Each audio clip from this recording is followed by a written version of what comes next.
जोहार सनम को तेहें are मिटंग video मा नुआ वीडियो रे बोन बड़ाई लगे मांग धा बोन बड़ाई का इन दो कोय आम दो जीवी ओका खने हेज अकना परम धाम ताले नुआ धरती रे पेड़ा कने नुआ रंगमंच रे पेड़ा कने नुआ बो रपड़ा कना चलो तेहें आर मिटंग खूब गाबे अडी खूब अडी रस्क रिया अडी रमोज रिया कथा बोन रफड़ गोद लेन के ठीक गया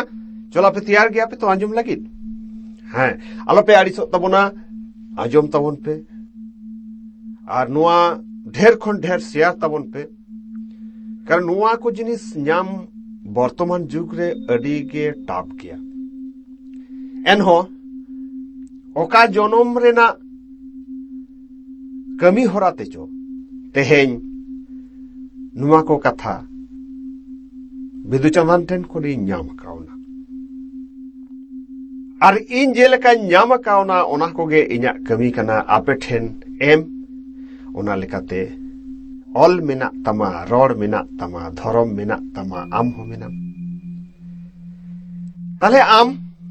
नुआ दिसोम रे नुआ मंचपुर रे नवा पेड़ा चलो पुन इन मा जीवी आम हो जीवी इन हो जीवी तो जीविया आरे गोटांग बुगिया और आरे गोटांग बड़ीजा कथा कटिक बोन बड़ाई लगे आरे गोटांग बड़ीजा मेनेट माया जालाम जहां जालाम रे तेहें बोन झली अकन खातिर बाबोन बड़ाई दाड़िया कना बाबोन आंगोज दाड़िया कना बाबोन बुझाव नाम दाड़िया कना ओना को दो चेत कना पुइलू हिड़ी माया जालाम आरे गोटांग माया जालाम पुइलू हुयुक कना हर्मो माया जालाम सरी चेत कना इनमा हर्मोन बांग कना इनमा हर्मो रनिज मालिक कना अकोय कना ताले जीवी ताले मिड नंबर नुआ हुई ना जे इन दो जीवी कना हर्मो दोन बांग कना माया जालाम दो ताले ओकाटा हुई ना हर्मो जखन के हर्मो इन भाभी तो कना नुआ मा बांग सरिया इन मा नुआ हर्मो रनिज मालिक कना मिटंग नुआ हुई कना पहिलो नंबर माया जालाम दोसर माया जालाम हुई कना न्या दो हर्मो कना ताले हर्मो रेया मा रंग मेना एसेल मार्शल हेंदे ठीक से मेना मेनखान इन जुदिन जीवी कना ताले इन्या दो ना हेंदे मार्शल रेया बलाय बनुआ इन दो हेंदे मार्शल दोन बांग कना इन दोन चेले कना इन दोन तारास कना डिग डिग मार्शल तारास अडिगान अबुआ सेरेन कथा कोरे मेना गया मिमिन गोटांग हपन एरा बत्ती सेंगेल जुलुक लेका ठीक से ओनाते डिग डिग मार्शल ताले मार्शल तारास दो नंबर हुई ना ताले पे नंबर दो हुई कना रूप रूप तीन चेल लेकना मुठन तीन चेल लेकना रूप ताले रूप रे बोन फसाव कना इन्या मु दो अडी चेहरा हा मेट किन अडी चेहरा हा थोतना को तीन अडी चेहरा हा लुटी को तीन अडी चेहरा हा मेनखान रूप दो नुआ दो हर्मो रिया रूप कना इन्या मा बांग कना ताले इन्या रूप दो चेत कना टिड रूप ती उनाते अबो जानम रे टिड गुजु रे टिड बापला रे बोंगा बुरु रे झतो रगे चेताबोन टिड ताले इन दो कोय कना टिड इन्या रूप तीन दो टिड पुन नंबर दो इन्या अतु दिसम ओकारेती जतो बोन बड़ाया सोलागड़िया बा सबंग पश्चिम मेदिनीपुर बा झारग्राम घाटाल जहां के बोन nyutuma नोआ मेनखान नोआ दो बांग सरिया इन्या दिसम दो कना इन्या अतु दिसम दो कना परम धाम जहां रे इन बाबाय ताहेन ठीक ताले पुन नंबर हुई ना अतु दिसम मोड़े नंबर इन्या धर्म चे धर्म दो तीन अकोय बोन ले असरी सारना हिंदू मुस्लिम सिख ईसाई बुद्ध जैन आरहो चितात कोचो अडिगान धर्म रेना कथा बोन मेनिया मेनखान इन दो ओना धर्म दो माया जालाम कना इन्या धर्म दो कना एआई गुण इरेल गोटांग दाड़े नोआ कोदो इन्या धर्म कना चलो तुरुई रे जहां माया जालाम मेना ओना हुयुग कना आड़ांग रेना माया जालाम भाषा उनी दो हिंदी ते रोड़ कना उनी दो इंग्लिश ते रोड़ कना उनी दो सांताड़ कना उनी दो माहले कना उनी दो मुडे कना उनी दो लाड़का कना तो ओना दो हड़मो गरफ रेया गे उनी हो माया जालाम कना इन्या भाषा तले इन जुदिन जीवी कना जीविया भाषा दो कना जीविया आड़ांग दो कना साइलेंस थीर ताहेन जखन बोन उइहेर कुआ जखन बोन न्यूम कुआ चेलका थीर ताहे कते मोने ते बोन टोड़ा मोने आलो एटागो मा मोने में तीन बुसुड़ो मा बुगी बड़ी झोतो आ एंजेल नाम मा जहां रेगे पाबेर कते हुयो आर जोहार कते हगे हुयो बा गोट कते गे हुयो जहां लेका कते गे बोन लइया ओना दो भाषा कना ओना भाषा ते आबो बोन रोड़ कना ठीक है से 7 नंबर हुयो कना इन्या कमी चेत इन्या कमी माने अकोय दो बोन उइहरो कना इनमान डाक्तार कना इनमान मास्टर कना इनमान चासी कना इनमान ड्राइवर कना इनमान दुकानी कना इनमान उकिल कना इनमान जज कना इनमान बैरिस्टर कना नोंका गे आना आना एटा को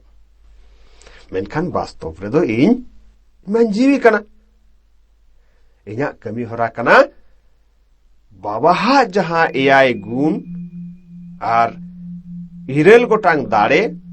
इन बाडाय कते एटा को बाडाय होचो नोआ दो इन्या कमी मंचपुरी रे हेज कते इन्या कमी होरा कना नोआ ठीक गया तले एआई गोटांग हुईना एआई गोटांग रिया माया जालाम चेत कना बांग ओने कमी उकिल डाक्तार कम्पाउंडर ड्राइवर और आरे रे मेना गुजु माया जालाम इन मान गुजु गया मेनखान जीवी मा बाय गुजुआ ताले इन हिन अमर कना आर इन बाबा होय अमर कना इन हो बन गुजुआ आर इन बाबा हो बाय गुजुआ चेदिन चिकया बांगा हरमोन बदला तेहेन नोआ हरमो रे मेनाया जखन नोआ हरमो उमेर हुयुआ नोआ हरमो रे ताहेन जग्गो बाय हुयुआ जेलका आबो ओड़ा बोन बेनावा ओड़ा मिटंग मारे ओड़ा रापुद लेनखान चेद अडिसो आबोन रस्के बोन रापुदा नवा ओड़ा बोन बेनावा मेनते ठीक से तले नोआ हम माया जालाम अदो जीवीर बोन कन्वर्ट लेनखान नोआ कोदो झतो अडि चेहरा बाबोन गुजुआ आम हो बाम गुजु इन्यो बन गुजु ओना खातिर गे जनम जनम आम दुइन दुलड़ामा जनम आम दुइन सिबिलामा जनम लांग ᱧᱟᱯᱟᱢ रुड़ा जनम रिनि गाते तीन मेना से कथा को तो चलो अडी नपाय जेलका पे बुझोइया बुझो कना तो अच्छा ठीक तो नो नोका गे आपे आंजम पे आर सनाम कोठे नोआ को खड़ी शेयर तबन पे अडी सादेर कना नोआ रोड को नोआ ऑल को मिना रोड मिना तमा ऑल मिना तमा धर्म मिना तमा आम हो मिना तो जहां ठेन के जहां रे ओंडे कोन अगु ओकया हातांग उनका लासेरोआ अदमा ताले आरे गोटांग बोन नेल किया ताले इरेल गोटांग मुचेत रे मेना इंजरेन आयो बाबा हरमोरेन आयो बाबा मा हरमो गे मेनखान जीवीरेन आयो बाबा जीवी आपात परम धाम रिनी निवासी परम धाम रे तहेननी चेउरिया मेला रे तहेननी सासांग बेड़ा रे तहेननी परम धाम आते आमगे आयो आमगे बाबा माइनखान तेहन बन बड़ाय किया ताले चेद बन बड़ाय किया आरे गोटांग हरमो गरब माया जालाम साउते आरे गोटांग जीवी गरब रेना तबे हरमो गरब रे दो नो गारंटी मेनखान जीवी गरब रे दो गारंटी ᱧᱟᱢ ᱜᱮᱭᱟᱢ ᱚᱞ ᱛᱟᱢ ᱯᱟᱹᱨᱥᱤ ᱛᱟᱢ ᱩᱨᱩᱢ ᱛᱟᱢ ᱡᱟᱹᱛ ᱛᱟᱢ ᱫᱷᱚᱨᱚᱢ ᱛᱟᱢ ᱫᱚᱦᱚᱭ ᱛᱟᱢ ᱡᱤᱣᱤ ᱡᱟᱹᱛᱤ ᱱᱟᱭᱛᱮ ᱱᱟᱯᱟᱭᱛᱮ ᱵᱟᱲᱮ ᱛᱟᱦᱮᱱ ᱢᱟ ᱤᱧ ᱫᱚ ᱠᱟᱹᱱᱟᱹᱧ ᱡᱤᱣᱤ ᱡᱟᱹᱛᱤ ᱛᱚ ᱡᱤᱣᱤ ᱡᱟᱹᱛᱤ ᱨᱮᱱ ᱟᱭᱳ ᱵᱟᱵᱟ ᱢᱟᱨᱟᱝ ᱵᱩᱨᱩ गॉड अल्लाह खुदा सुप्रीम सोल खुदा आरो अडिगान कथा अब महा बन रपड़ कना जीविया कथा धरती रेन जीवी अथाम जीवी ठीक गया ताले बन बुझो नाम किया जे इन दो nyutum man bang kana इन man जीवी कना इन्या हेंदे एसेल रिया मा बलाय बनु अनि इन मन तारास कना मार्शल तारास डिग डिग मार्शल तारास रूप तीन तिदे आर आतु दिसम तीन परम धाम धर्म दो तीन सुख शांति याय गुण इरिल गोटांग दाड़े कमी मातीन 7 गुण बाबा ठेन खन हाताव जीवी आपात माराम गुरु ठेन खन हाताव आर सनाम को ठेन सदर ठीक नोतिन इना कमी आर इरल रे दो बांग गुजु दसार जन्म तायम जन्म आर आरे रे दो इंजन आयु बाबा पितु चलान टिड सरेस टिड मसाल तरस बड़ाई की अबन आर मिटन हुडिंग हुडिंग बन बड़ाई लगे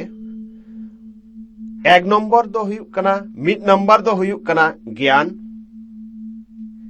दोसार नंबर दो हुयुक कना जोग माने ध्यान तेसार नंबर हुयुक कना ऐकव आर पुनाना दो हुयुक कना सेवा तले पुइलु आबो बन ज्ञानोआ तारपरे बन ध्यानोआ ओना तायम बन ऐकवा ऐकव तायम सेवा रे बन लगावा नित जेलका आपे को सेवा रे इंगे शंकर हस्ता माइनखान सनाम गे अडी नापाय ते ताहेन ताबन पे नोआ कथा को अंजम पे सनाम को ठेन शेयर पे आर अडी नाय ते नापाय ते बड़े ताहेन ताबन पे जीवी सगई रिया धर्म दोहय पे जीवी सगई तेगे चला ताबन पे सनामा बर्तिया माइनखान सनाम गे नाय ते नापाय ते बड़े ताहेन पे अडी जीवी सगई रिया मनोद जोहार।